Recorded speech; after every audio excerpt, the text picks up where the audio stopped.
नमस्कार, स्वागत है आपका 4 PM पर। मैं हूं आपके साथ अदिति। सट्टा बाजार में पासा पलटा। फर्स्ट फेज वोटिंग के बाद एनडीए से आगे निकला महागठबंधन। दोस्तों, चुनाव में सट्टा बाजार भी एक बड़ा अहम रोल प्ले करता है। चुनाव में अगर जनता का रुख आपको समझना है तो आपको सट्टा बाजार पर नजर डालना होगा। जबकि हमारे देश में सट्टेबाजी इलीगल है। 4 PM बिल्कुल भी चुनावी सट्टेबाजी को प्रमोट नहीं करता। सिर्फ खबर को खबर के अंदाज में आपके सामने पेश कर रही हूं, क्योंकि सट्टा बाजार में एक इतना बड़ा उलटफेर आया है जिसे देखते हुए बिहार में चुनाव का पहले चरण का मतदान खत्म होने के बाद तहलका मच गया है। दरअसल फर्स्ट फेज की वोटिंग से पहले सट्टा बाजार का रुख और अब वोटिंग के बाद का रुख, दोनों में बड़ा अंतर देखा जा रहा है। जहां सट्टा बाजार में एनडीए को बढ़त मिल रही थी, वहां फर्स्ट फेज वोटिंग के बाद एनडीए से आगे निकल गया है महागठबंधन। फर्स्ट फेज वोटिंग के बाद सट्टा बाजार में पासा पूरी तरह से पलट गया है। खेल पूरी तरीके से बिगड़ गया है। किसका खेल बिगड़ा है दोस्तों? पहले चरण के मतदान खत्म होने के साथ साथ अब सट्टा बाजार में भी हलचल बढ़ गई है। एनडीए के लिए बिल्कुल भी खुशखबरी सट्टा बाजार से नहीं आ रही है, और वहीं तेजस्वी यादव और राहुल गांधी का जो गठबंधन है, उसे कहीं ना कहीं खुशखबरी मिलती हुई दिखाई दे रही है। 3 नवंबर की इस रिपोर्ट पर जरा गौर करें। यानी चुनाव से पहले फेज का जो वोटिंग था, पहले मतदान के ठीक 2 दिन पहले, फर्स्ट फेज वोटिंग के ठीक 2 दिन पहले, रिपोर्ट के अनुसार 3 नवंबर की ये रिपोर्ट है, जहां फलोदी सट्टा बाजार में एनडीए की सरकार बनने के आसार सबसे अधिक दिखाई दे रहे थे। अब दोस्तों, जो सट्टेबाज है, यानी जो सट्टे में पैसा लगाते हैं नेताओं के नाम पर, पार्टी के नाम पर, गठबंधन के नाम पर, कौन जीतेगा कौन हारेगा इसके नाम पर, वैसे सट्टेबाजी लगाने वालों का अनुमान था कि एनडीए को 243 में से 128 से 132 सीटें मिल सकती है। बहुमत के लिए 122 सीटें चाहिए। यानी बाजार के हिसाब से फर्स्ट फेज वोटिंग से पहले एनडीए आराम से बहुमत पार कर सकता नजर आ रहा था। लेकिन अब फर्स्ट फेज वोटिंग के बाद मतलब खेल पूरी तरह से ऐसे पलटा। एनडीए जो ऊपर में था वो बिल्कुल नीचे में आ गया, और उसे टक्कर देने के लिए महागठबंधन सामने खड़ा हो गया। दोस्तों, बीजेपी 101 सीटों पर चुनाव लड़ रही है, और बीजेपी को यहां 66 से 68 सीटें मिलती हुई, मतलब करीब करीब 65 से 68 सीटें मिलती हुई दिखाई दे रही थी।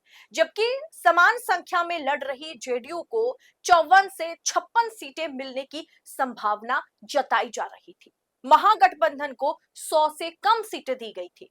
विपक्षी महागठबंधन के लिए सट्टा बाजार के आंकड़े 3 नवंबर को, यानी फर्स्ट फेज वोटिंग से पहले, कमजोर प्रदर्शन की ओर आंकड़ा जो है वो इशारा कर रहा था। इशारा इस तरीके का था कि महागठबंधन को 93 से 99 सीटों के बीच सीमित कर दिया गया था। यानी महागठबंधन 100 भी क्रॉस करता हुआ नजर नहीं आ रहा था 3 नवंबर को। लेकिन 6 नवंबर के दिन जैसे ही 121 सीटों पर मतदान खत्म होता है, वैसे ही खेल बिगड़ जाता है सट्टा बाजार में। अब बोली लगाने वाले, जो किसी की जीत या किसी के हार पर बोली लगा रहे थे, उनमें एक बड़ा परिवर्तन आ गया। पहले चरण का मतदान होते ही सट्टा बाजार में सारे इक्वेशन बदल गए।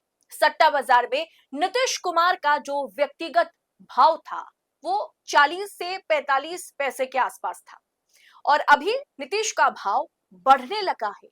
और इसी बीच खबर की लाइन को समझिए, मैं हाईलाइट कर देती हूं, साफ तौर पर हाईलाइट करके मैं आपको समझाती हूं कि इसी बीच कांग्रेस समर्थित महागठबंधन के भावों में लगातार गिरावट देखने को मिल रही है।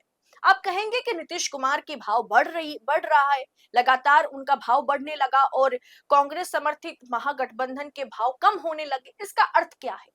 क्यों मैं कह रही हूं कि महागठबंधन के लिए गुड न्यूज है, खुशी की खबर है, खुशी की बात है कि लगातार उनके जो भाव है वो गिरने लगे। इसलिए दोस्तों, क्योंकि सट्टा बाजार में किसी भी घटना की संभावना जितनी अधिक होती है, उसका भाव उतना कम रखा जाता है। यानी कोई पार्टी, मानिए कि बीजेपी जीत सकती है, ये अनुमान अगर लगाया जाए तो बीजेपी का जो भाव है वो सबसे कम रखा जाएगा। अगर माना जाए कि नीतीश कुमार मुख्यमंत्री होंगे, इसकी संभावना अगर सबसे ज्यादा है तो नीतीश का भाव सबसे कम होगा, यानी जिसकी जिसकी जीतने की संभावना जितनी ज्यादा है उसका भाव उतना कम है।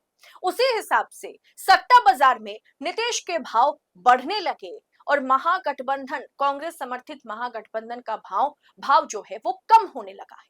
सट्टा बाजार में किसी भी घटना की संभावना जितनी अधिक होती है उसका भाव उतना कम रखा जाता है। 1 रुपए से जो कम भाव है, जीत की संभावना अधिक है उनके लिए। अब 1 से 1.25 रुपए या 1.5 के आसपास अगर कीमत है तो उनकी जीतने की संभावना जो है वो 50-50 है। और 2 रुपए या उससे अधिक अगर किसी के लिए कीमत रखी जाती है तो उसके जीतने की संभावना उतनी कम होती है। और इसीलिए दोस्तों, फलोदी सट्टा बाजार के नए आंकड़ों के मुताबिक महागठबंधन के भाव धीरे धीरे कम हो रहे हैं, यानी महागठबंधन जीत की ओर आगे बढ़ रहा है। और इसी के मुताबिक फलोदी सट्टा बाजार के अंदर खाने की खबर यही है कि 105 से 110 सीटों पर अब महागठबंधन को फलोदी सट्टा बाजार ने सीटें दे दी है। 105 से 110 सीटें मिलने की उम्मीद है महागठबंधन को। फर्स्ट फेज वोटिंग के बाद एक बड़ा परिवर्तन फलोदी सट्टा बाजार में आया है और बीजेपी जिसे 128 से 132-34 सीटें फलोदी सट्टा बाजार ने दिया था, उसे कम करके बीजेपी को 100 से यानी 100 से 112 सीटें दी जा रही है, यानी एक बहुत बड़ा परिवर्तन। 95 से 99 तक के बीच महागठबंधन को 3 नवंबर तक रखा गया था, जिसे अब पहले चरण के मतदान के बाद 105 से 110 सीटों पर फलोदी सट्टा बाजार लेके गया है। और बीजेपी जिसे 128 से 134 सीटें मिल रही थी, उसे फलोदी सट्टा बाजार ने 6 नवंबर फर्स्ट फेज वोटिंग के बाद 100 से 112 सीटें देता हुआ दिखाई दे रहा है। फिलहाल दोस्तों, सट्टा बाजार को कभी भी हम प्रमोट नहीं करेंगे, ये बहुत ही गलत तरीका है। सट्टेबाजी के जरिए चुनावी नतीजे को प्रेडिक्ट करना, मैनिपुलेट करना गलत है। लेकिन फलोदी सट्टा बाजार में जिस तरीके का सट्टा लगाया जाता है उससे चुनावी नतीजे पर उसका असर होता है, चुनावी रुझानों के बारे में पहले से एक तरीके से पता चल जाता है। फिलहाल आपको क्या लगता है, क्या वाकई बिहार में इस बार सत्ता परिवर्तन की ओर जनता ने वोट किया है?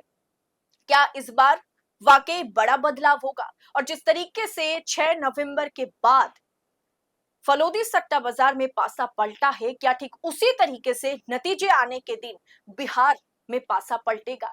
आप अपनी राय क्या सोचते हैं कमेंट बॉक्स में बताइएगा जरूर। और ऐसी तमाम खबरों को यूं ही पाने के लिए 4PM न्यूज नेटवर्क के साथ बने रहें। मुझे दीजिए इजाजत, बहुत बहुत शुक्रिया आप सभी का। जय हिंद, जय भारत।